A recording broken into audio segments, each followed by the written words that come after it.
सो जैसा कि आप लोगों को पता है कि मैं पहले वीडियो में भारतीय संविधान का प्रारूप, किस तरीके से संविधान को पूरी तरीके से तैयार किया गया, वो मैं पहले ही आप लोगों से डिस्कस कर चुका हूं, जिसमें मैंने 1946 से लेकर 26 जनवरी 1950 तक के सारे फैक्ट्स को कवर करें और किस तरीके से भारतीय संविधान का आईन तैयार किया गया था, किस तरीके से नेताओं ने, किस तरीके से संविधान सभा ने और किस प्रकार से बड़े बड़े लेजेंड ने हमारे भारतीय संविधान का आईन तैयार करने में महत्वपूर्ण भूमिका निभाई थी, उसके बारे में मैं डिस्कस कर चुका हूं। मैं 26 जनवरी 1950 तक सब कुछ डिस्कस कर चुका हूं।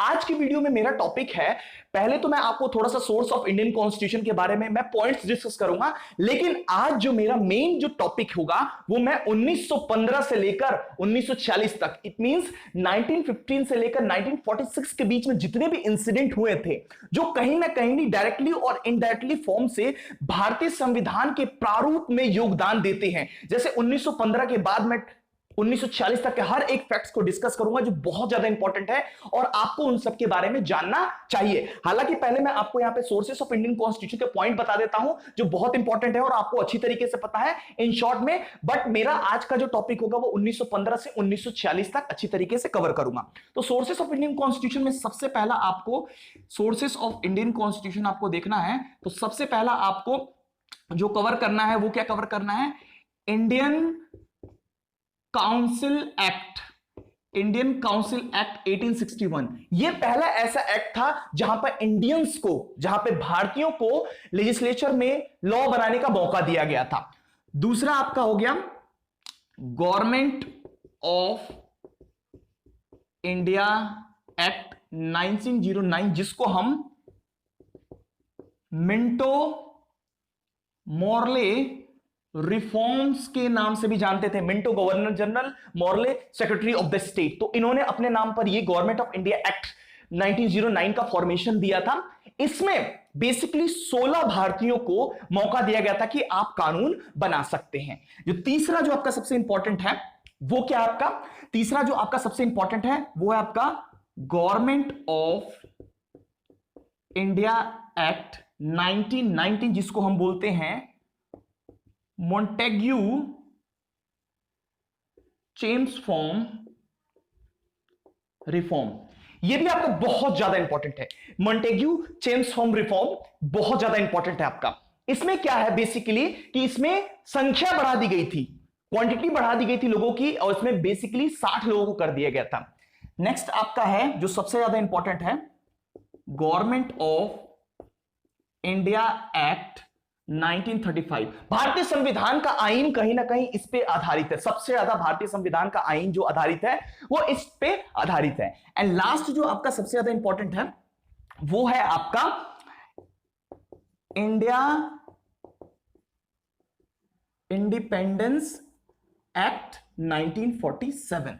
सो बेसिकली ऑल्दो हमारे भारतीय संविधान के जो रिसोर्सेस हैं वो बहुत सारे हैं। आपको रेगुलेटिंग एक्ट के बारे में बात कर सकते हो, 7073, 7077, 7081, बहुत सारे हैं। हम बहुत सारे रिफॉर्म्स के बारे में बात कर सकते हैं जो बहुत ज्यादा इंपॉर्टेंट है, बट मोस्टली हमें जो कवर करना है इन पांचों को इंडियन कॉन्स्टिट्यूशन के रिसोर्स में हम इनको इंक्लूड कर सकते हैं।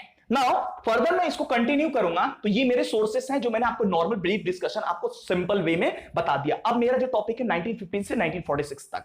So let's start. बिल्कुल ध्यान से देखिएगा हर एक फैक्ट्स को, ताकि काफी कॉन्सेप्ट आपका अच्छी तरीके से क्लियर होगा। सो सबसे पहले आपको पता है कि 1915 में Gandhi return from South Africa. Gandhi ji दक्षिण अफ्रीका से पहली बार 1915 में वो भारत आए, ठीक है।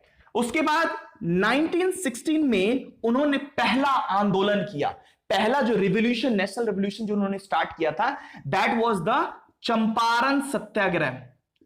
चंपारण सत्याग्रह, जिसमें गांधी जी पहली बार बिहार में चंपारण जिले में आए थे, जहां पर अंग्रेज जो थे वो किसानों के साथ शोषण, एक्सप्लॉइटेशन करते थे नील की खेती में, इंडिगो खेती में। तो यहां पे गांधी जी ने पहली बार अपनी आवाज उठाई थी, राजकुमार शुक्ला जो लेकर इनको आए थे।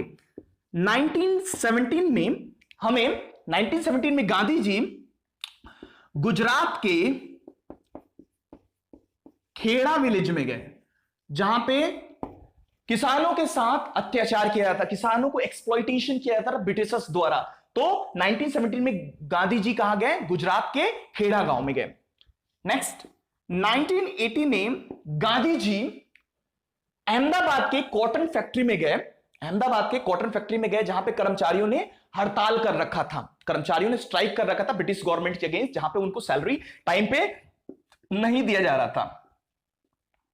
सो गांधी जी 1918 में यहां गए। अब यहां से जर्नी बिल्कुल गांधी जी की स्टार्ट होगी नेशनल रेवोल्यूशन की, जो बहुत ज्यादा इंपॉर्टेंट है आपके। इसके बाद 1919 में दो इंसिडेंट हुए थे हमारे जो बहुत ज्यादा इंपॉर्टेंट है आपके। The first one is Rowlatt act. Rowlatt act जो था आपका बहुत ज्यादा इंपॉर्टेंट है। रॉलेट एक्ट क्या था? बेसिकली ब्रिटिशर्स द्वारा एक ऐसा एक्ट बनाया गया था जिसमें बिना कोई मुकदमा चलाए, बिना 2 साल के लिए किसी भी इंडियंस को ले जाके जेल में बंद कर देना, ये रॉलेट एक्ट की खासियत थी। इंडियंस इसके अगेंस्ट थे, इवन गांधी जी भी इसके अगेंस्ट थे। 1919 में एक और हुआ था 13 मार्च 1919 को, जिसको हम बोलते हैं जालियांवाला बाग मैसेकर, जो आपका बहुत ज्यादा इंपॉर्टेंट। जालियांवाला बाग मैसेकर जो था, आपको पता है कि पंजाब के अमृतसर में बैसाखी का मेला लगा हुआ था, काफी इंडियंस इकट्ठे हुए थे। वहां पर जनरल डायर को लगा कि ये हमारे खिलाफ कोई साजिश कर रहे हैं, तो उन्होंने चारों तरफ से घिरवाकर और अपने सैनिकों को ऑर्डर देकर यहां गोलियों से मरवा दिया। काफी लोग मर गए, जो बच गए उन्होंने कुएं में कूदकर जान दे दिया। नाउ ये फैक्ट्स आपको बिल्कुल टिप्स पे याद रखना है, जो कहीं ना कहीं नेशनल रेवोल्यूशन में इंपॉर्टेंस है आपका, बहुत ज्यादा इंपॉर्टेंट है। नाउ यहां तक क्लियर हो गया। अब स्टार्ट होता है यहां से गांधी जी की जर्नी, जो बहुत ज्यादा इंपॉर्टेंट है। देखिए इसको बहुत ध्यान से समझिएगा, जो टॉपिक है ये आपका। देखिए कैसे अब यहां से स्टार्ट होगा। 1920 से 1922 के बीच में गांधी जी ने नॉन कोऑपरेशन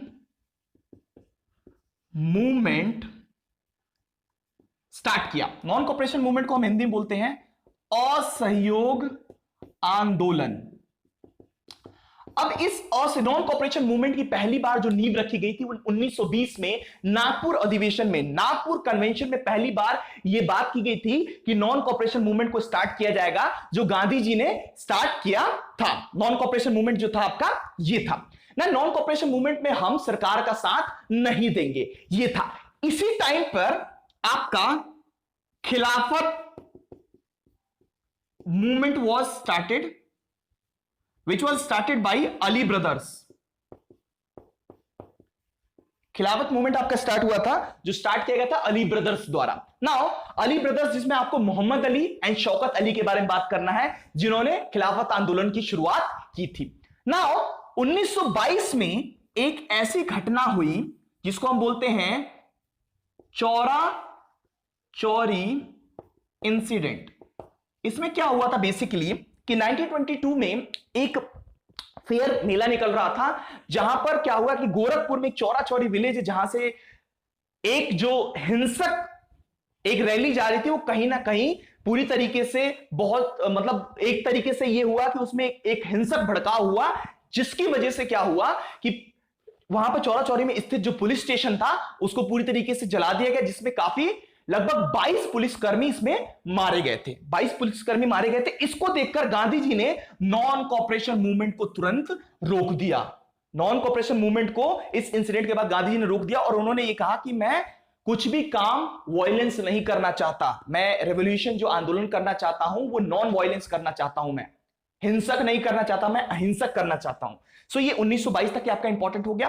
इंपॉर्टेंट पॉइंट हमने कवर कर लिया। अब आपको जो सबसे ज्यादा इंपॉर्टेंट पॉइंट कवर करना है वो आपको सीधे आना है 1928 में दो इंसिडेंट हुए, जो सबसे ज्यादा आपके इंपॉर्टेंस है। नाउ 1928 में दो इंसिडेंट के बारे में अगर आपको जानना है तो उसको बिल्कुल ध्यान से सुनिएगा, जो आपके बहुत ज्यादा इंपॉर्टेंट टॉपिक है।